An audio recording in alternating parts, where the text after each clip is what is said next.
할렐루야. 오늘도 사랑의 주님께서 우리의 마음과 우리의 상황을 모두 다 고쳐주실 줄로 믿습니다. 이 시간 말씀을 받겠습니다. 이 복된 시간에 주시는 하나님의 말씀은 우리 계속해서 레위기 26장 14절에서 26절까지의 말씀입니다.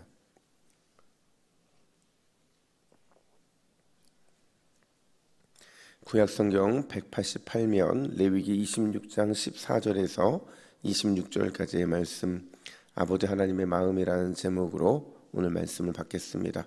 우리 14절부터 26절까지 함께 교독하겠습니다.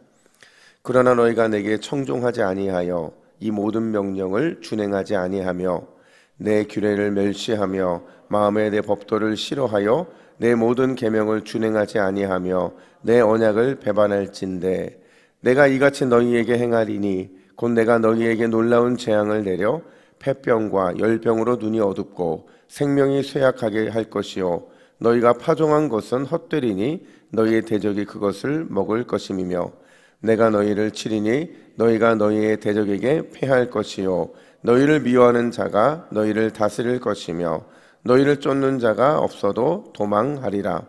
또 만일 너희가 그렇게까지 되어도 내게 청종하지 아니하면 너희의 죄로 말미암아 내가 너희를 7배나 더 징벌하리라. 내가 너희의 세력으로 말미암은 교만을 꺾고 너희의 하늘을 철과 같게 하며 너희의 땅을 녹과 같게 하리니 너희의 수고가 헛될지라. 땅은 그 산물을 내지 아니하고 땅의 나무는 그 열매를 맺지 아니하리라. 너희가 나를 거슬러 내게 청종하지 아니할진대 내가 너희의 죄대로 너희에게 7배나 더 재앙을 내릴 것이라.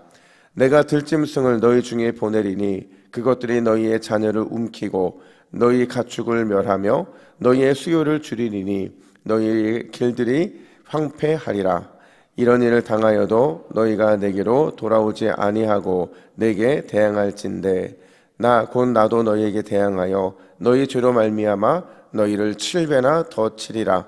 내가 칼을 너희에게로 가져다가 언약을 어긴 원수를 갚을 것이며 너희가 성읍에 모일지라도 너희 중에 연병을 보내고 너희를 대적의 손에 넘길 것이며 함께 읽습니다. 내가 너희가 의뢰하는 양식을 끊을 때에 10여인이 한 화덕에서 너희 떡을 구워 저울에 달아 주리니 너희가 먹어도 배부르지 아니하리라. 아멘. 그래서 오래전 일인데요, 제가 부산에 왔을 때 부산 결혼식을 한번 참석한 적이 있어요. 와보니까 우리 윗지방하고 이 부산에 좀 다른 문화가 있더라고요. 여러분, 결혼식의 부산 문화와 윗지방 문화와 다른 게 뭔지 아시죠? 뭐예요? 예, 답례 봉투를 주는 겁니다. 이게 윗지방에 이게 없거든요. 근데 아마도 당일날 식사하지 못하는 하객들을 이제 배려하기 위해서 아마 이 교통비 주려는 마음이 시작한 것 같은데, 근데 재미있는 건 저는 밥도 먹었거든요. 근데 밥도 먹었는데 근데 이 답례 봉투를 주더라고요. 여러분, 나라마다 문화가 있어요. 그리고 지역마다 각각의 독특한 문화가 있습니다. 우리가 늘 잊으면 안 되는 게 뭐냐면 하나님 나라도 마찬가지예요. 하나님 나라만의 독특한 또 특별한 문화가 있는데 그게 뭐냐면 말씀 앞에 절대 순종이라는 겁니다. 하나님의 말씀 앞에 순종은요, 그 어떤 직분자라 할지라도 또 어떤 그 나이의 차이가 있다 할지라도 무조건 우리에게는 순종밖에 없다는 거예요. 근데 말씀에 대한 순종이라는 게 과연 무엇일까 생각해 보면 우리나라 말에 말을 잘 듣는다라는 말 아시죠? 여러분, 말을 잘 듣는다는 게 그냥 귀로 잘 듣는다는 것만 의미하는 겁니까? 아니죠. 말을 잘 듣는다는 것은 귀로 잘 들었으면 잘 순종한다라는 게 바로 이 말씀에 대한 순종, 이걸 의미하는 것과 연결돼 있다는 거예요. 그러니까 성경에서 순종을 말할 때는 그 출발점이 어디냐? 듣는 것. 우리가 잘 아는 것처럼 이스라엘아 들으라 할 때 쉐마처럼 슈마라는 이 단어에서부터 순종은 시작된다라는 겁니다. 왜냐하면 잘 들어야 온전한 순종을 할 수 있기 때문인 거죠.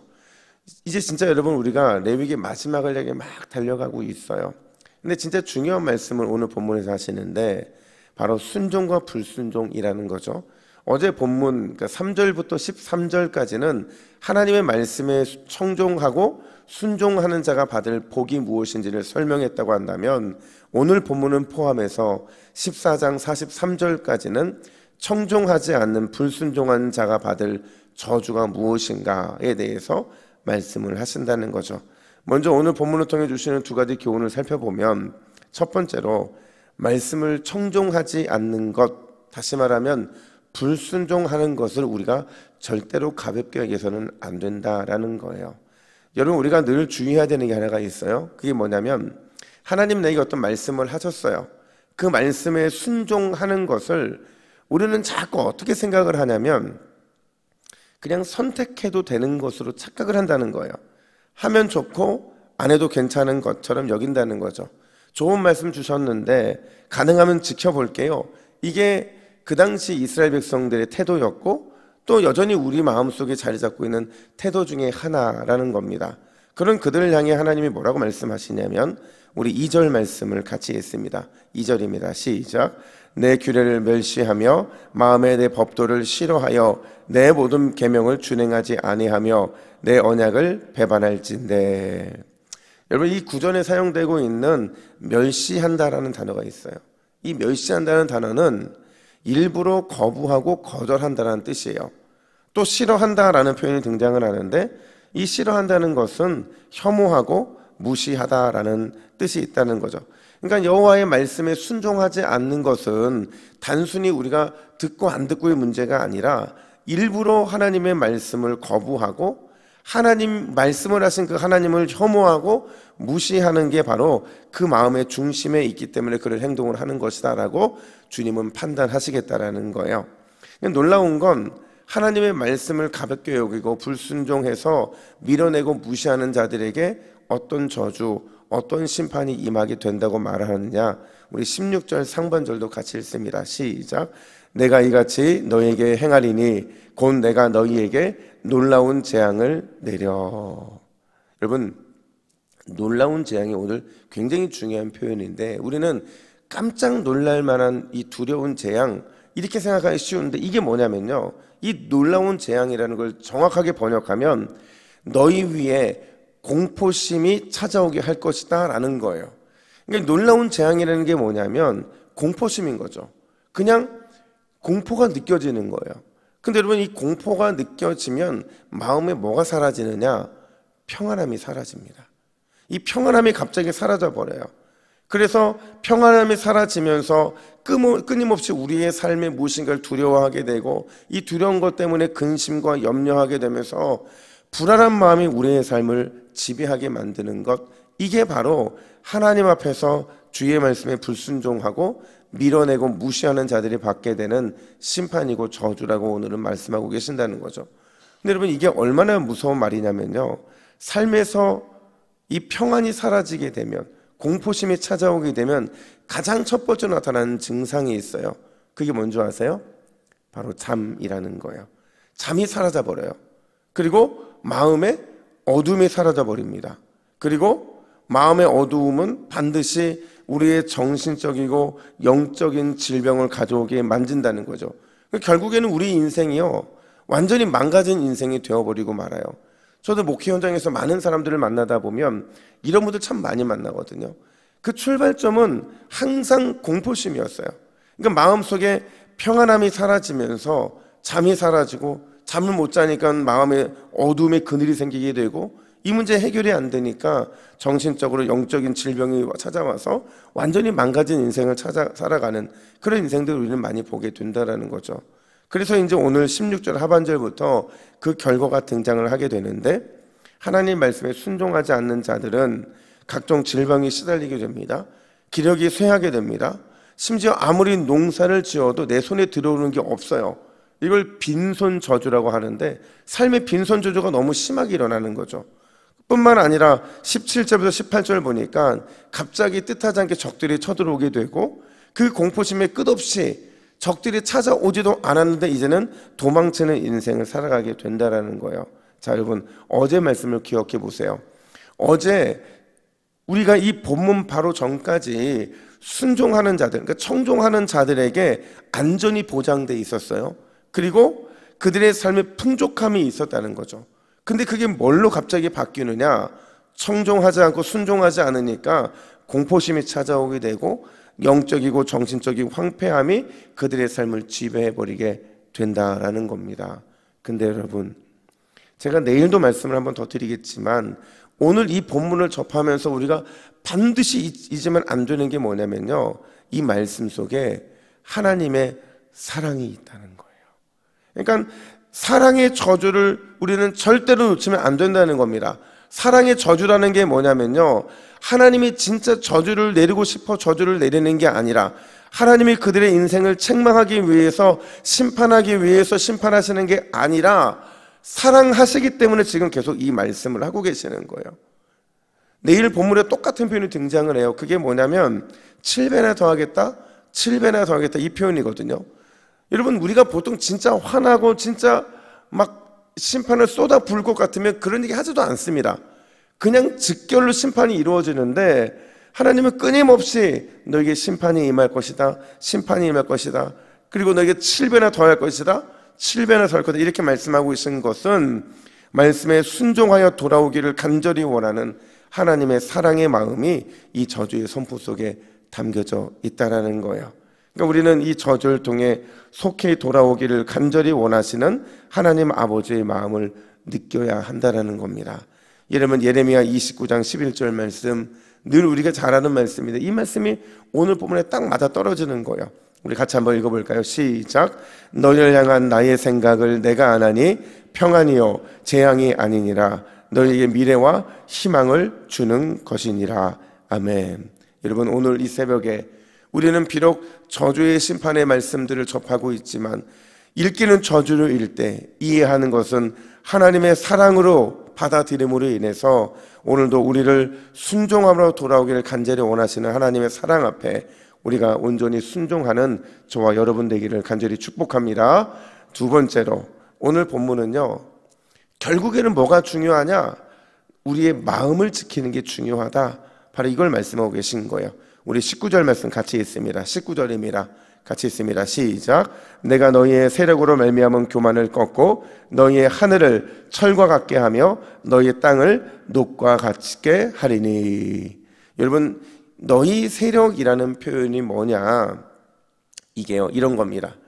그러니까 하나님을 의지하는, 그러니까 하나님을 의지하지 않고 다른 것을 의지하라는 마음인데요, 분명히 지금 이스라엘 백성들은 불순종으로 인한 징계를 받을 것을 경고받는 거예요. 그리고 정작 그 징계를 내리시는 하나님이 계신데 그분을 향해 회개하기보다는 그들의 마음이 어디로 향해 버리고 마느냐? 자신의 삶에 임한 강한 이 심판을 통해 주시는 나라, 그리고 질병, 기근, 이런 것들의 마음을 빼앗기게 된다라는 거예요. 그러니까 매는 하나님이 때렸는데 그 매를 맞으면서도 너희는 정신 차리지 못해서 강한 나라에게 마음을 뺏길 것이고 질병에게 마음을 뺏길 것이고 기근에게 마음을 뺏길 것이다. 그렇게 미련하기 때문에 너희들은 결국 하나님으로부터 하늘이 닫혀서 하늘이 철과 같게 되어서 비를 주지 않게 될 것이고 땅은 녹처럼 딱딱하게 굳어지게 하심으로 어떤 곡식과 열매도 맺지 못하는 것을 보게 될 것이다. 이런 심판이 지금 오늘 본문에 내리게 되는 거거든요. 근데 여러분 잘 생각해 보세요. 이 모든 재앙, 심판의 출발이 어디서 시작이 되느냐? 하나님의 말씀에 순종하지 못한 마음, 그래서 징계 받음에도 불구하고 징계를 제대로 이해하지 못하는 그 마음에서 하나님의 이 심판과 저주가 출발하고 있다는 사실을 우리는 잊으면 안 된다는 거예요. 결국 여러분, 우리 신앙생활에 가장 중요한 게 뭐냐? 우리가 말씀에 순종하기 위해 가장 중요한 게 뭐냐? 마음을 지키는 것인 줄로 믿습니다. 우리의 마음이 항상 하나님을 향해 있는 것, 말씀 앞에 온전한 순종으로 반응하는 것, 그게 가장 중요하다는 거예요. 근데 여러분, 우리가 살다 보면 그게 잘 안 느껴져요. 내가 지금 하나님의 말씀 앞에 순종하고 있는가? 그 말씀이 나의 안에 있는가? 헷갈립니다. 이걸 깨닫는 가장 좋은 길이 뭔지 아세요? 이걸 깨닫는 가장 좋은 기준이 뭐냐? 지금 내가 예수님이라면 어떻게 하실까를 고민하고 있는가예요. 내가 이 말을 할 때 예수님이라면 이 말을 하셨을까? 내가 이 행동을 할 때 예수님이라면 이 행동을 하셨을까? 그게 우리가 하나님의 말씀 앞에 온전히 순종하는지, 우리의 마음이 항상 하나님을 향해 있는지를 점검해 볼 수 있는 정말 중요한 교훈이라는 거죠. 여러분, 다시 묻습니다. 매는 먼저 맞는 게 나아요? 나중에 맞는 게 나아요? 그렇죠. 너무 성숙해지셨어요, 여러분. 매는 절대로 맞으면 안 되는 겁니다. 매를 맞으면 아파요. 아픈 걸 왜 우리가 굳이 왜 먼저 맞냐고요. 그렇잖아요. 또 왜 나중에 맞냐고요. 안 맞는 게 제일 나은 겁니다. 여러분, 그러려면 우리의 마음을 지키는 게 가장 중요하다는 거예요. 우리의 마음은 지킬 수 있으면 오늘 본문에 등장하는 7배나 더 많은 재앙이 7배의 축복으로 바뀌게 될 줄로 믿습니다. 주여, 마음을 잘 지켜 말씀에 순종하게 하옵소서. 이렇게 기도하는 저와 여러분 되기를 예수님의 이름으로 축복합니다. 아멘. 우리 화면 보시고 같이 기도의 제목을 같이 읽습니다. 시작. 주여, 불순종에서 순종으로 돌아오길 원하시는 아버지 하나님의 마음을 깨닫는 지혜를 주옵소서. 오늘도 내 마음을 잘 지킴으로 7배의 축복을 누리게 하옵소서. 아멘. 기도하겠습니다. 하나님 아버지, 우리가 얼마나 불순종한 자들인지 하나님은 아시는 줄로 믿습니다. 하나님, 우리도 알고 있습니다. 우리가 제발 하나님 앞에 순종하는 자가 되기 위해서 하나님의 아버지의 마음을 온전히 깨닫게 하여 주시옵소서. 깨닫는 자는 먼저 맞지도 않고 나중에 맞지도 않고 온전히 순종하는 자들인 줄로 믿습니다. 오늘도 내 마음을 잘 지킴으로 7배나 더하는 재앙이 아닌 7배의 축복이 우리의 삶에 펼쳐지는 놀라운 역사를 보게 하여 주시옵소서. 감사드리며 예수님의 이름으로 기도하옵나이다. 아멘.